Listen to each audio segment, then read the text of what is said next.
Here in Psalm 65, one of the verses acclaims to God, "You have crowned the year with your bounty." Sometimes people have to say, "Lord, you have crowned, let's say, 20 years with your bounty." And sometimes we might say, "Lord, you have crowned however long it takes from a great-grandmother to a great-grandson." That time span, God crowns with his bounty. And other times we might say, "Lord, you have crowned 2 or 3 days with your bounty." God works on all these different time scales: decades, multi-generations, and days. And I want to talk about that. And to encourage us all to hang in there with prayer, hang in there with trusting God. So I want to start in the middle with God crowning 20 years with his bounty. This is a story I heard a few days ago, and the woman who told it to me gave me permission to share it. One person from whom this woman gets some professional services has been a lapsed Catholic, and something happened in her life 20-some years ago, if not further back. But at least for as long as the woman I talked to, the time span she's known the person is 20 years. And for whatever reason, that other person didn't not only stop going to Mass, but apparently didn't want to have anything to do with the Catholic Church. And so the friend of mine has been praying for this other person. And with apparent no change.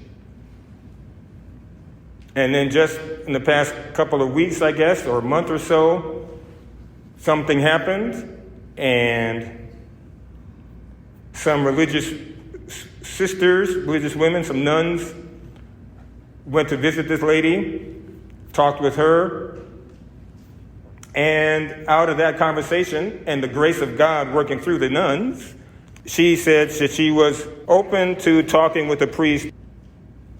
So my friend, who's been praying for 20 years, just told me a couple of days ago, it's taken God 20 years to answer my prayers.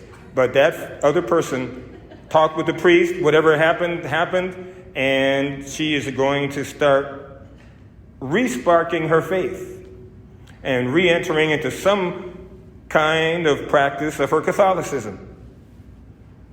So one might say, God, you have crowned 20 years with your bounty, particularly through the patient, persevering cooperation of the friend of mine who has hung in there and prayed for this other person for 20 years.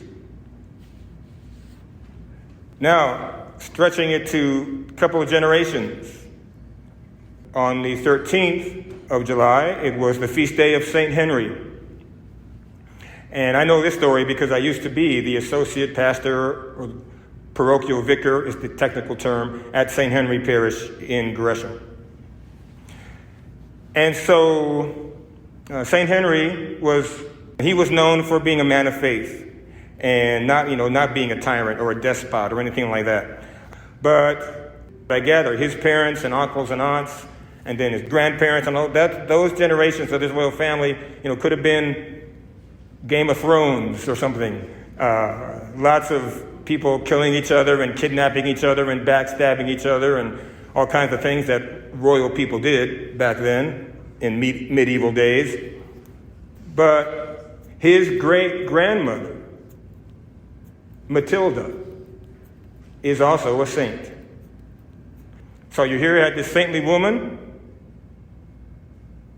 2 generations of typical medieval backstabbing and killing and betraying and sinful stuff, and then out comes St. Henry, 3 generations later, a saintly man. So God crowned that family with his bounty, even if it took from a great-grandmother to a great-grandson. So you get 20 years, you get several generations, and now how God crowned a couple days with his bounty.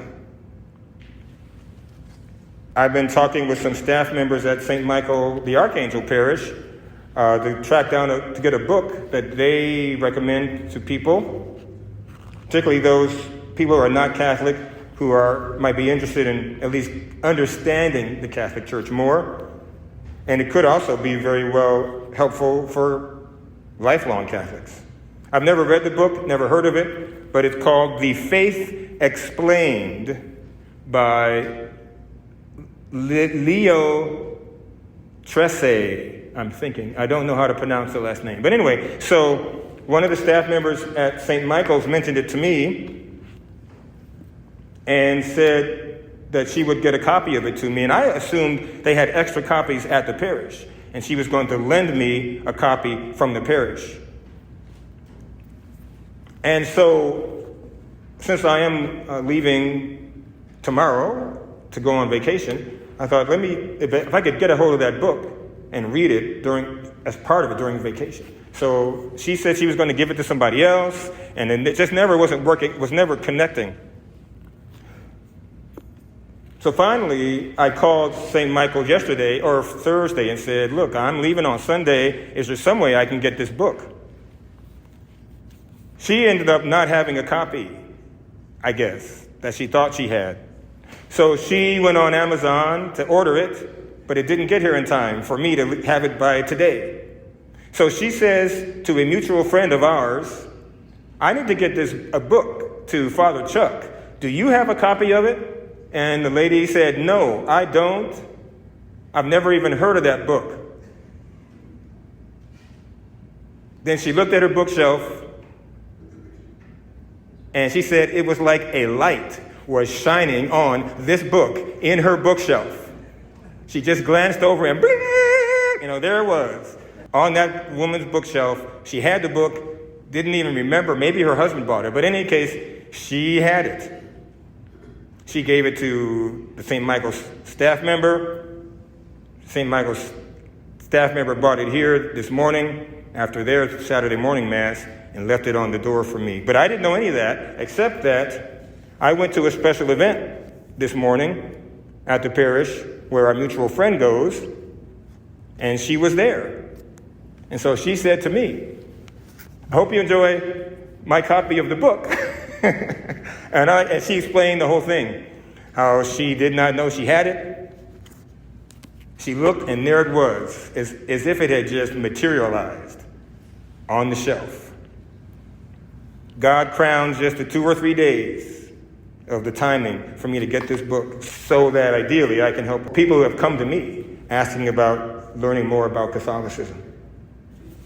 So I invite us all, let us trust our God, trust God's timing, trust God's loving wisdom and his wise love